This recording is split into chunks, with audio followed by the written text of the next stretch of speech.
Hello, Didarati, members of Dida EcoGifts Online and followers and subscribers of Learn with Samita. A very happy new year to all of you. This is my first live in 2023, and I have someone very special with me. Just a little bit of intro. We are barely out of the Christmas rush, right? And then we are jumping headlong into back to school.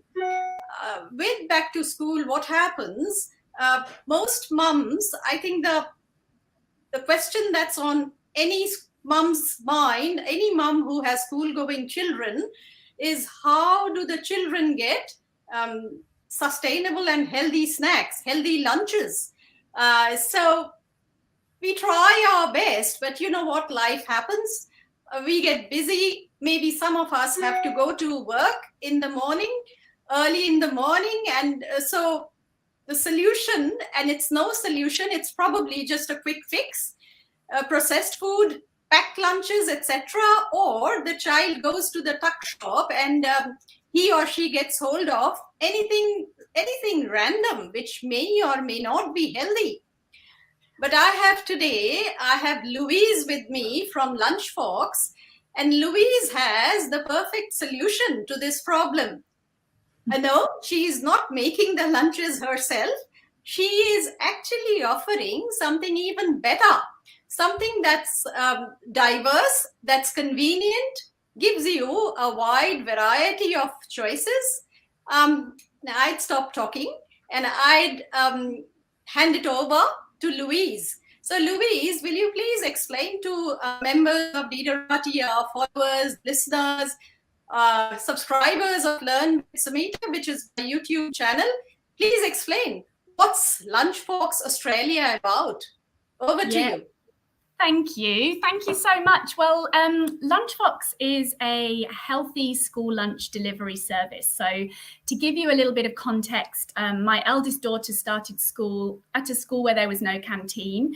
And we kind of very quickly came to realize that people hate making school lunches. You know, it's a deceivingly difficult job and not one that many people enjoy. There are people that like it and take it, you know, very seriously. But I think largely it's seen as something that's a real task and a bit of a chore. And my daughter's school didn't have a canteen, but friends of mine whose school do have canteens, even they were saying that they're not always that happy with the kind of food that is on offer. So we saw a little bit of a gap in the market there. So what we decided to do was kind of bring something that was healthy and convenient to children and to their parents. So the Lunchbox app allows parents to order healthy school lunches from their local cafes and have it delivered straight to school. So we researched this a lot and we spoke to a lot of parents from, you know, a diverse range of backgrounds.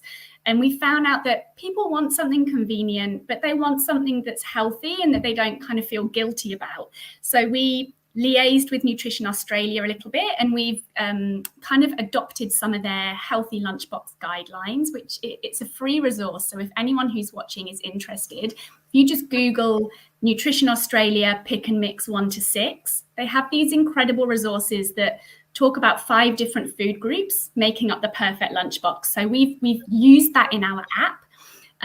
Parents just scroll through and they pick as much or as little food as they like. The school gets 5% commission from every order, so it's a great fundraiser for the school. And then it's a brand new market for local cafe owners, which is so important in this current climate. So that's Lunchbox in a nutshell. Wonderful. That actually takes me to my next question.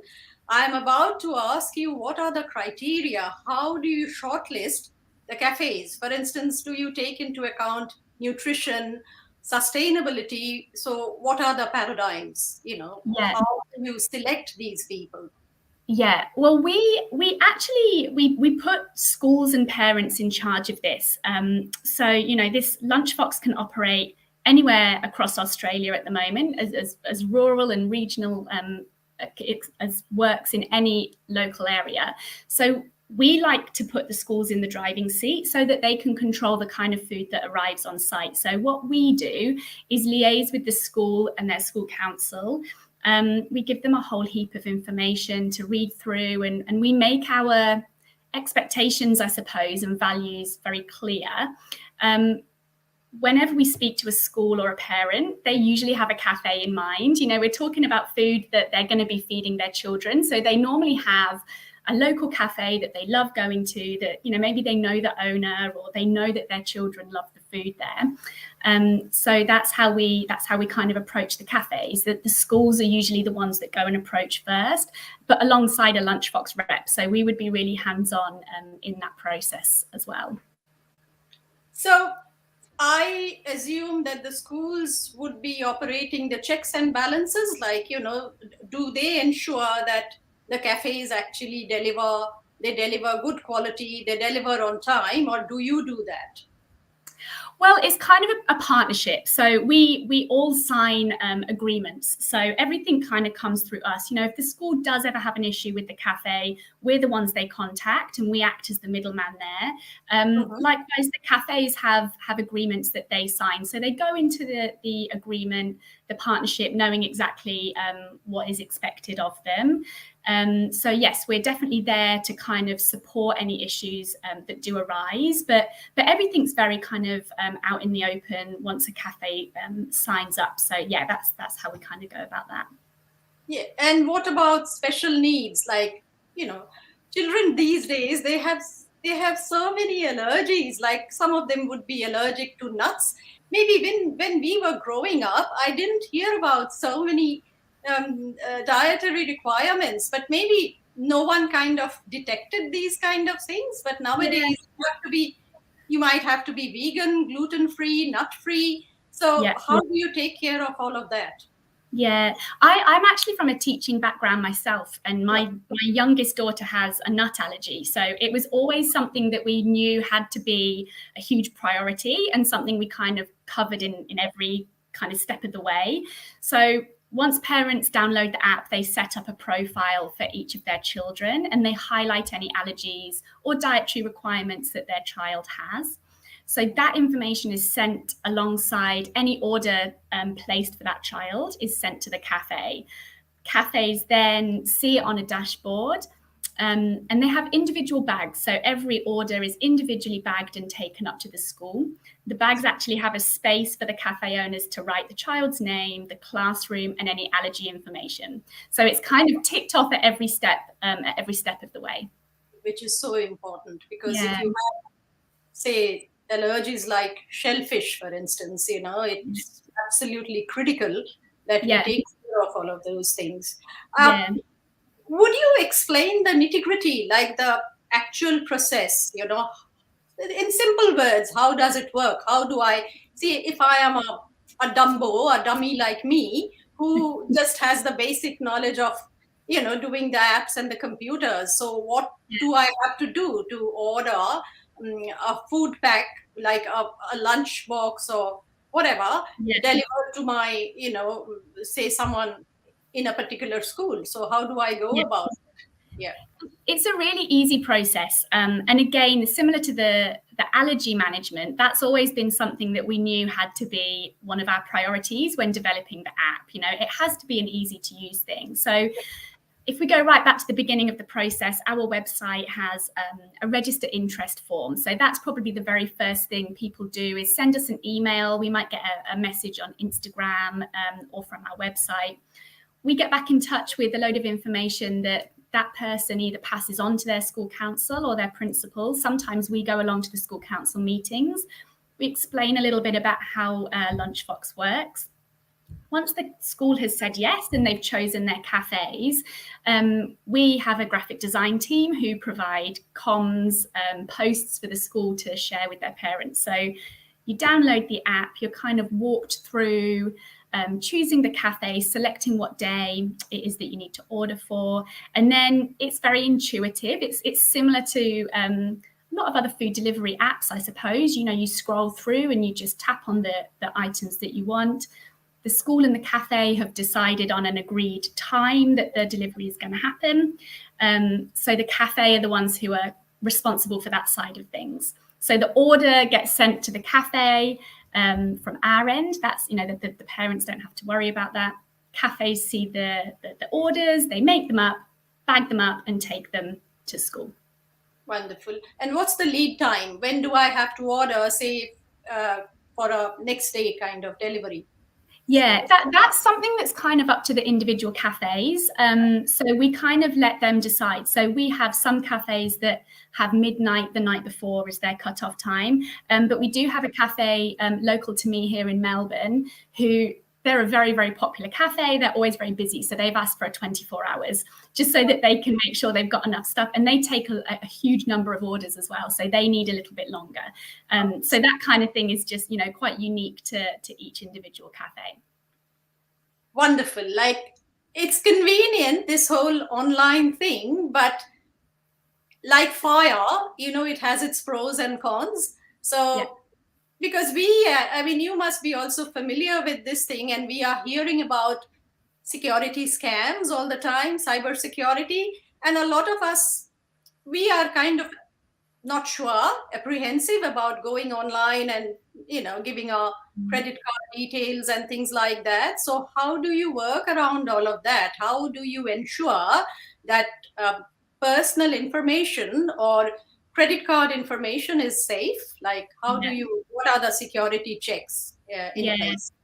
We're very secure, and we're lucky in that we have 5 founding team members, and 3 out of the 5 of them are really experienced in leading large enterprise technology projects. So we're really lucky in that aspect. So, we personally don't handle any of the payment information. We delegate all of that to Stripe, who, if you're familiar with them, they're industry leaders, and they always employ best practice. So none of that is held by us. We encrypt all of our data in storage and in transit. And we're only holding like the very basic information that we need from our users, in order for the service to work. We delete anything that we don't need. So yeah, we're very secure in that aspect. Good to know. Now, my next one, I think you've already answered the question. I was about to ask what radius, where all do you operate? But I think you said Australia-wide, but if you just explain, a little bit. Yeah, we're currently in New South Wales and Victoria, but we have the ability, like I said before, we have the ability to be anywhere, but at the moment we're in New South Wales and in Victoria. We have a lot of interest actually coming in from the other states. So yes, that's currently where we are, just within Australia.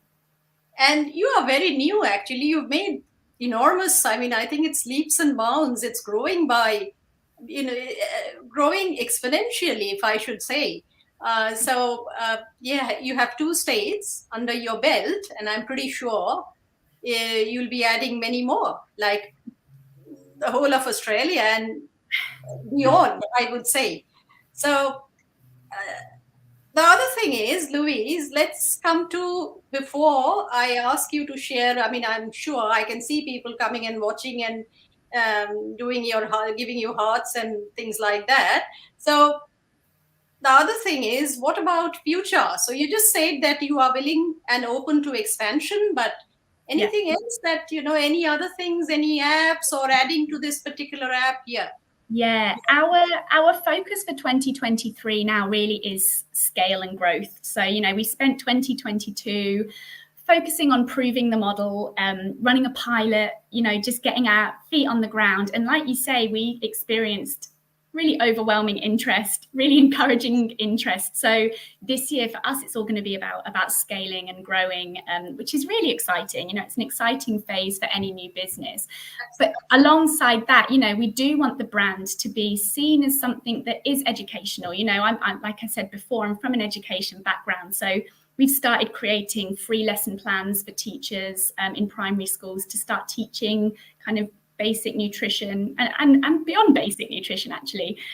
So that's a free resource on our website if anyone was interested in downloading. We'd love to kind of look a little bit more at that side of things. And we have kind of started thinking about, maybe a sister app or some kind of secondary service where parents can start utilizing this at home a little bit more.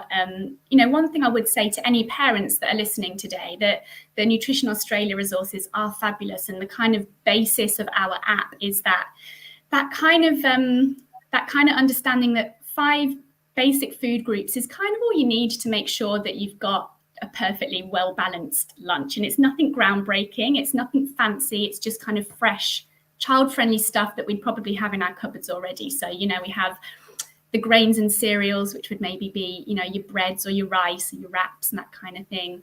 Meat or alternatives if you're vegetarians and vegans, so like proteins, dairy or alternative, fruits and vegetables. And sometimes it's just good as a parent when you're staring blankly into the cupboards, not knowing what to make your children for lunch the next day. It's quite good just to have that kind of checklist of those 5 food groups in your mind. So we're kind of looking at how we can utilize that and share that with other families to help them a little bit at home. Which is great. And you are open to expanding beyond Australia and doing franchise, say, collaborations. And I'm asking this because, as you know, Learn with Samita is very global. I mean, I have audience from everywhere, you know, subscribe. So some of my subscribers will be listening to this, and someone might get in touch with you and say, Louise, I am from Spain or I am from the UK, and you've just been talking about UK. Would you be open to these kind of franchise contracts and things like that now that you have such a good brand? Yeah, absolutely. That has always been something that has really excited us. You know, I hope we're a likable brand, we're a relatable brand, and we're kind of run by parents for parents. And so we've always wanted to be a global name that people kind of grow to rely on. So we've started here in Australia. We've had interest from New Zealand, from Ireland, from England. I'm obviously from the UK originally, so we have actually started testing the waters over in England. We've set up a UK Instagram page just to kind of start introducing ourselves, and we've actually met recently with some university like research fellows in education and nutrition. But the school system is slightly different over in the UK, the way they handle their school lunches. But we've had parents and teachers reaching out from England, so there's a definite interest there. So I think England for us would be probably the next country that would make sense. But yes, absolutely open. If anyone out there watching is interested, we would love to hear from them. Sure. I love the, you know, the phrase that you just used, by the parents for the parents. Could be your tagline. Yeah. Louise, we've been talking for about 18 minutes, and I think beyond this, you know, people might feel that Louise and Samita are talking forever. Before we go away, I would obviously be mentioning all your socials, your website, everything in the description, in the comments. But probably my audience would like to hear from you. What is your website? What are your socials, so that they can follow you, they can register, they can subscribe and make use of your wonderful app? So yeah. Our website is www.lunchfox.com.au. The socials, so the Australian account is lunchfoxau, and in our bio there's a link that takes you to the website and the register interest pages. The UK page is Lunchfox UK, but that's very new. There's not very much on there yet. Anyone who wants to email me, the best way to do so is louise@lunchfox.com.au. So yes, I'm on LinkedIn as well if anyone wanted to reach out that way. Sure. Thank you so much, Louise. I think we need to bring this to, every good thing has to come to an end. And now we have to end this conversation. But before we go, I want to personally, because this timing is perfect, and I want to personally thank you. I know what it is running a startup, you know, you're just running around 24/7. But I would like to thank you for taking time out of your busy schedule and joining me and my followers, subscribers, listeners. I'm sure they are very excited. Thanks so much, Louise. Thank you so much. Thanks for having me. Okay, wonderful. So bye, Didarati. So this is Samita and Louise. We are signing off now. Any questions, you can get in touch with Louise directly, or send me a DM, or contact me on my email, anywhere on any platform, and I'll connect you to Lunchfox AU. Bye for now.